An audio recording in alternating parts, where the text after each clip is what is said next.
Hello friends, कैसे हैं। आज हम युग है यूपी पीसीएस प्रीलिम्स और यूपी पीसीएस आरओ एआरओ या यूपी ट्रिपल एससी के जो भी भर्तियां हैं, पेट 22 है या जो भी उससे संबंधित जो भी भर्तियां आएंगी, तो आर ओ आर ओ विशेष के लिए हम यहाँ पे टारगेट करेंगे, क्योंकि आर ओ में भारतीय राष्ट्रीय आंदोलन एक अलग सा मतलब कि टॉपिक है। वहाँ से करीब 7 से 8 प्रश्न आते हैं।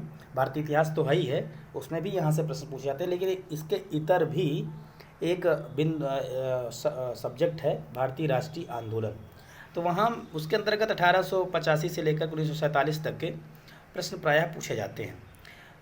वीडियो इसलिए है कि कौन सी पुस्तक पढ़ी जाए और कैसी पुस्तक पढ़ी जाए, जिससे यहाँ से तथ्य और कंसेप्ट भी क्लियर हो जाए, तथ्य भी मिल जाए और एक समग्र जो दृष्टिकोण है वो हमारे अंदर विकसित हो जाए। हम यहाँ से जो भी प्रश्न कर लें। हमारे हिसाब से तो जो मैंने अध्ययन किया है अभी तक और जो मैंने पुस्तक देखी, बहुत सारी पुस्तकें अच्छी हैं। ये तो आपके रुचि के ऊपर है कौन सी पुस्तक आप देख रहे हैं, लेकिन मेरे हिसाब से वाणी पब्लिकेशन की पुस्तक आधुनिक भारत का इतिहास, इसमें तथ्य भी हैं जो चाहता है और तथ्य के साथ साथ तर्क भी है।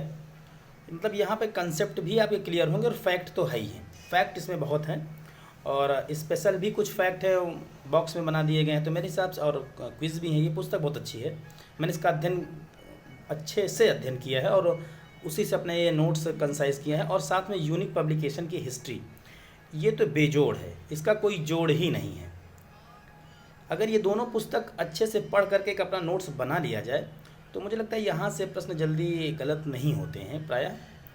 और जैसे मैंने देखिए ये बना लिए हैं। और ये स्वदेशी आंदोलन, अभी अगर पूछ लेगा स्वदेशी आंदोलन किसके काल में हुआ है, तो हमने ऊपर मेंशन कर रखा है लॉर्ड कर्जन, और उनका टाइम भी दिया है। बार बार अगर हम स्वदेशी आंदोलन पढ़ेंगे तो अनायास नज़र पहुँच जाएगी, तो हमको लॉर्ड कर्जन का शासनकाल भी पता चल जाएगा। अगर क्रोनोलॉजी में मिलाने के लिए आ जाएगा तो हमको लॉर्ड कर्जन मिल जाएंगे 1899 से 1905 तक, ठीक है ना।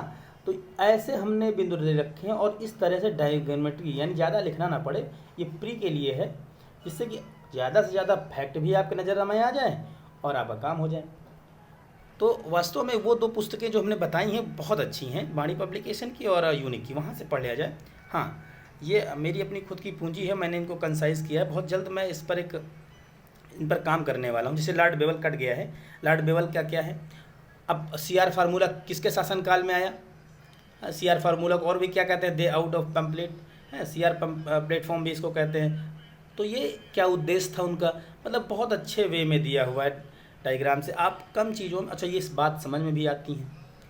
तो हम बहुत जल्द RO के लिए एक डेलीगेटेड निःशुल्क और फ्री में बैच ला रहे हैं यूट्यूब के प्लेटफॉर्म पर।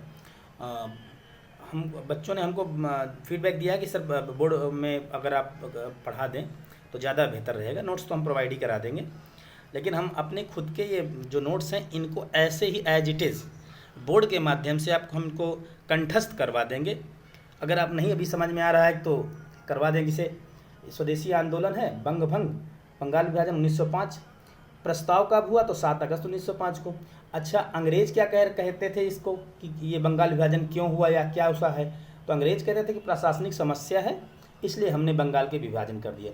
जबकि वास्तविक क्या था कि राष्ट्रवाद की भावना को कुचलना और दबाना था, ये उनका था। यानी अंग्रेज कहने के लिए प्रशासनिक समस्या थी, लेकिन जो उनका मंतव्य था और अंग्रेज़ों का जो असली उद्देश्य था वो था कि भारतीय राष्ट्र भावना को दबाना। तो हम ऐसे ही आपको समझा देंगे और बहुत छोटे शब्दों में लिखा भी देंगे। और मेरा पूरा प्रयास है कि मैं जो भी मेरे पास थोड़ा अल्प ज्ञान है मैं वो आप तक पहुंचाऊं।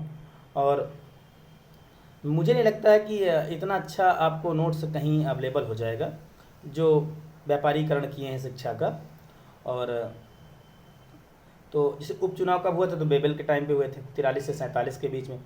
ये उस समय क्या तुरंत विश्व युद्ध समाप्त हुआ था, ब्रिटेन में चुनाव हुआ, तो उसके ठीक बाद क्या हुआ था, ब्रिटेन में चुनाव हो गया था, विंस्टन चर्चिल की कंजर्वेटिव पार्टी हार गई थी और हुआ क्या था, श्रमिक दल। जब हम पढ़ाएंगे तो अब आपको धारा प्रवाह समझाएंगे और बहुत अच्छे कंसाइज वे में मैं आपको बेहतरीन एक मार्गदर्शन दे सकता हूँ, क्योंकि मुझसे ज़्यादा शायद कोई फेल हुआ हो लोक सेवा आयोग में, क्योंकि मेरे करीब 4 मेंस मैंने लिखे हैं और PT देखा जाए तो अधीनस्थ और यहाँ मिला करके बीपीएससी मिला करके कई बार मैं वहाँ सफलता है कि अंततः चयन से भी मैं वो हूँ। लेकिन एक असफल व्यक्ति जो आपको सिखा सकता है, मेरे हिसाब से वो सफल व्यक्ति आपको कभी नहीं सिखा सकता है, क्योंकि उसने असफलता देखी नहीं है। और सफलता पहले प्रयास में मिल जाना और फिर वो तुमको कुछ सिखा पाए, मुझे नहीं लगता है। जिसने असफलता देखी है, जिसने असफलता का स्वाद चखा है, असफलता कहाँ से मिली है, कारण क्या है, वो आपको बता देगा। तो आप हमसे जुड़े रहें, अपना स्नेह प्यार देते रहें। हाँ, आधुनिक भारत के इतिहास में अगर आपको पुस्तकों का अध्ययन करना, तो मेरे हिसाब से आपके लिए कुछ और भी हो सकते हैं, मैं मना नहीं करता हूँ, लेकिन मेरे हिसाब से आधुनिक भारत का इतिहास परीक्षा वाणी से पढ़ लिया जाए और यूनिक से पढ़ लिया जाए और फिर अपने खुद के नोट्स कंसाइज में बना लिया जाए। मैं नहीं कहता कि मेरे ही नोट्स पढ़ें आप, लेकिन देखें, उसका तरीका देखें। मैं आपको एक साइंटिफिक तरह से पढ़ाऊँगा। और बस ये कि मेरा आप सहयोग बनाए रखें, प्यार और स्नेह बनाए रहें, विश्वास बनाए रखें। और ये चैनल पूरी तरह आपका है, कभी भी इस पर पेड बैच या ये सब ड्रामा नहीं चलेगा, और ना ही शिक्षा व्यापार का माध्यम है। और मेरे हिसाब से ये दान है और दान करना चाहिए, और हमें अपना एथिक्स बना के रखना चाहिए। धन्यवाद।